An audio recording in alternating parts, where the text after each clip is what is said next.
Cyan விக்ரமுக்கு recent டைமில் ஒரு சில படங்கள் பெருசாக போல ஸ்ட்ராங்கான கம்பேக்காக இருக்கும் வீரதீர சூரன் அப்படின்னு எதிர்பார்த்துட்டு இருக்காங்க. April 10 good bad ugly. அதுவும் டீசர் வந்ததுக்கு அப்புறமா ஒரு படத்துக்கு ஒன்று ஹைப் கிரியேட் ஆகுது. எல்லா படத்துக்கும் நடக்காது. அது குட் பேட் அக்லி. ஹலோ எல்லாருக்கும் வணக்கம். கோலிவுட்டில் நிறையா விஷயங்கள் நடந்துட்டு இருக்கு. 2024 25 வந்து பெரிய படங்கள் வருது. என்னென்ன படங்கள் வரப்போகுது, எந்தெந்த படங்கள் சம்பவம் பண்ண போகுதுங்கிறத இந்த வீடியோவில் பேசலாம். வீரதீர சூரன் எப்போ ரிலீஸ்? ஆமாங்க, ஆக்சுவலி ஜனவரி மாதமே ரிலீஸ் ஆயிருக்க வேண்டியது. சியான் விக்ரமுக்கு ரீசெண்ட் டைமில் ஒரு சில படங்கள் பெருசாக போல, அதில் ஒரு சில படங்கள் போல அப்படிங்கிறதையும் தாண்டி ஃபேன்ஸுக்கு பார்த்தீங்கன்னா சியான் விக்ரம் மாதிரி எப்பவுமே ஒரு சாஃப்ட் கார்னர். ஆச்சா இந்த மனுஷனுக்கு வந்து ஒரு சூப்பர் டூப்பர் ஹிட் கொடுக்க மாட்டாரா, மறுபடியும் ஒரு பெரிய கம்பேக் கொடுக்க மாட்டாரான்னு சொல்லுவாங்கல்ல, அந்த எதிர்பார்ப்போட தான் இந்த படத்தை எதிர்பார்த்து காத்து. சியான் விக்ரமுக்கு வந்து ஒரு ஸ்ட்ராங்கான கம்பேக்காக இருக்கும் வீரதீர சூரன் அப்படின்னு எதிர்பார்த்துட்டு இருக்காங்க. ஜனவரி மாதம் தள்ளி போச்சு அப்படிங்கும்போது பார்த்தீங்கன்னா நிறைய விஷயங்கள் கேள்விப்பட்டோம். போஸ்ட் ப்ரொடக்ஷனில் ஒரு சில பெண்டிங் ஒர்க்லாம் இருக்குது அப்படின்னு சொல்லிட்டு. பட் அவங்க ஃபர்ஸ்ட்டில் கூப்பிட்டாங்க, டீசர் விட்டாங்க, எல்லா அப்டேட்டும். படம் ஏப்ரல் மாதம் ரிலீஸ் ஆகுது. ஓகே, நீங்கள் கேட்குறது எனக்கு புரியுது. ஏப்ரல் 10 குட் பேட் அக்லி வருது. 2 படம் மோதிக்குமான்னு கேட்டிங்கன்னா இல்லை. குட் பேட் அக்லி வந்து ஏப்ரல் 10 வருது. ஒரு 2 வாரம் கழிச்சு ஏப்ரல் 3rd வீக்கில் வீரதீர சூரனை இறக்கி விடலாமான்னு பேசிக்கிறாங்க. மார்ச் மாதம் வந்து சரியாக வராது, ஏன்னா எக்ஸாம்லாம் போயிட்டு இருக்குன்னா மார்ச் மாதம் பெரிய படம் ரிலீஸ் ஆகாது. ஒருவேளை இந்த ஏப்ரல் 3rd வீக் அப்படிங்கிற அந்த ஸ்லாட் மிஸ் ஆச்சுன்னு வச்சுங்களேன், மே 1st வீக்குள்ள வீரதீர சூரன். ஜனநாயகன் ஷூட்டிங் முடிஞ்சதா? படம் அக்டோபரில் ரிலீஸ் ஆகுமா?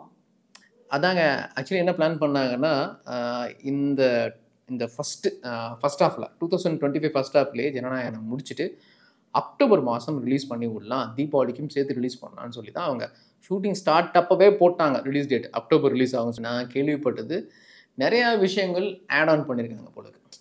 ஏன்னா பாதி படம் எடுத்துகிட்டு இருக்கும்போது இல்லை வேணாம், அதாவது 2026 குறி வச்சு ரிலீஸ் பண்ணலாம். ஒய் பிகாஸ் கரெக்டாக இப்போ எலெக்ஷன் வருது, அப்போ கரெக்டாக ரிலீஸ் பண்ணால் அந்த ஒரு வேவ் போயிட்டுருக்கும். ப்ளஸ் என்னென்னா கதையில் ஒரு சில மாற்றங்கள் பண்ணியிருக்காங்கன்னு நான் கேள்விப்பட்டேன். ரொம்ப ஸ்ட்ராங்காக பாலிடிக்ஸ் வந்ததுக்கப்புறமா பொலிட்டிக்கல் ரீதியான டைரக்ட் அட்டாக் நிறையா வசனங்கள், சீக்வன்ஸ் இந்த மாதிரிலாம் மாற்றிருக்காங்க. அதனால கொஞ்சம் எக்ஸ்ட்ரா டைம் ஆகுது. முதல்ல அதே கதை தான், ஷூட்டிங் ஆரம்பிக்குமே என்ன கதையோ அதே கதை தான். பட் சீக்வன்ஸ்லாம் நிறையா ஆட் பண்ணியிருக்காங்க போலக்கு. அதனால லேட் ஆகுது போலக்கு. ப்ளஸ் கொஞ்சம் ப்ராப்பராக இன்னும் கொஞ்சம் பட்ஜெட் அதிகமாக நீங்கள் பேன் இண்டியன் லெவல் ரிலீஸ் பண்ணுவாங்கன்னா மாட்டாங்க. எந்த அளவுக்கு ஐடியா, ஏன்னா இந்த தமிழக அரசியல பேசுகிற மாதிரி ஒரு கதையை வந்து நார்த் இந்தியாவில் எடுத்துப்பாங்கன்னு தெரியல. ஆனால் நான் கேள்விப்பட்டது அந்த ரிலீஸில் எனக்கு எப்படின்னு தெரியல, பேன் இண்டியா ரிலீஸ்லாம். ஆனால் கதையில் ஒரு சில மாற்றங்கள் பண்ணியிருக்காங்க, அதனால லேட் ஆகுது. ஸோ அக்டோபர் ரிலீஸ் கண்டிப்பாக கிடையாது. ஜனநாயகன் குறி வைக்கிறது வந்து 2026 பொங்கலுக்கு. குட் பேட் அக்லியில் அஜித் 2-3 கேரக்டர் பண்ணுறதா சொல்கிறாங்களே, உண்மையா? இல்லைங்க, அது யாரோ கொளுத்தி போட்டாங்க. அதுவும் டீசரில் பார்த்தீங்கன்னா 3-4 கெட்டப்பில் அஜித் சார் வராருல, இது ஒரு மாதிரி ஒரு சில குழப்பமாக இருக்குது. ஏன்னா இதுக்கு முன்னால் மார்க் ஆண்டனி திரைப்படத்தில் டைம் ட்ராவல்லாம் காமிச்சிருப்பார். ஒரு மாதிரி ஒரு சயின்ஸ் ஃபிக்ஷனுக்காக தான் மார்க் ஆண்டனி அதுக்கு தான் டைரக்ட் பண்ணார். அது பெருசாக ஹிட் ஆச்சு. ஸோ அந்த ஃப்ளேவர்லேயே இந்த படமும் இருக்குமோ, ஒருவேளை இப்போ இருக்கிற அஜித் சார் ஒன்று வேற ஒரு டைம் ட்ராவல்லையோ இல்லை கைண்ட் ஆஃப் டைம் மிஷின் அந்த மாதிரி எதாவது காட்டுறாங்களா, அந்த மாதிரி ஒரு 2-3 கதாபாத்திரங்களாகவே இருக்குமோங்கிற ஒரு ரூமர் கிளம்பியிருக்கு. ஆனால் அந்த மாதிரி இல்லைன்னு தான் நான் கேள்விப்பட்டேன். நார்மல் டான் அவருடைய அப்புறம் மிட் ஏஜில் அப்புறம் வந்து 50+ இருக்கிற மாதிரியான ரோல் தான். ஒருவேளை கெஸ் சரியாக இருந்தாலும் இருக்கலாம். ஆனால் டீசரில் எதையும் தெளிவாக சொல்லலை. அதனால் முழுசாக ட்ரெய்லர் வந்தால் தான் நமக்கு தெளிவாக தெரியும். ஒருவேளை மார்க்காண்டில் காமிச்ச மாதிரி இதுலேயும் பண்ணியிருக்காங்களா அப்படின்னு சொல்லிட்டு. பட் எனக்கு தெரிஞ்ச வரைக்கும் அது ஜஸ்ட் அ ரூமர். நான் கேள்விப்பட்டது என்னென்னா, அஜித் சாருடைய பழைய படங்களெல்லாம் ஞாபகப்படுத்துகிற மாதிரி ஒரு ஃபேன் பாய் சம்பவமாக அந்தந்த லுக்கில் நிறையா விஷயங்கள் வச்சுருக்காரு. ஏன்னா ரீசெண்ட் டைமில் யங் லுக்கில் படமே பண்ணல.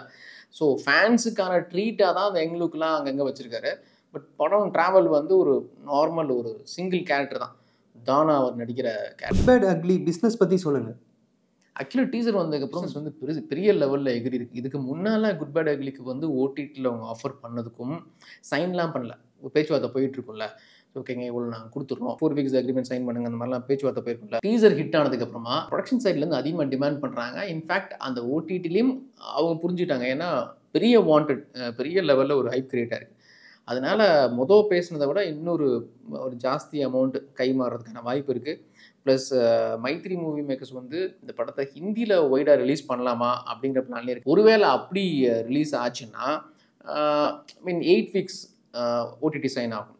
இல்லை இவங்க ஓடிடிலேருந்து ஒரு பம்பராக ஒரு பெரிய அமௌண்ட் கொடுத்தாங்கன்னா 4 வீக்ஸ் அக்ரிமெண்ட்டில் சைன் பண்ணிடுவாங்க. ஹிந்தியில் வந்து லிமிட்டடாக ரிலீஸ் பண்ணுவாங்க. தமிழ்நாட்டில் பிஸ்னஸ் ஓவர்னு தான் கேள்விப்பட்டேன்.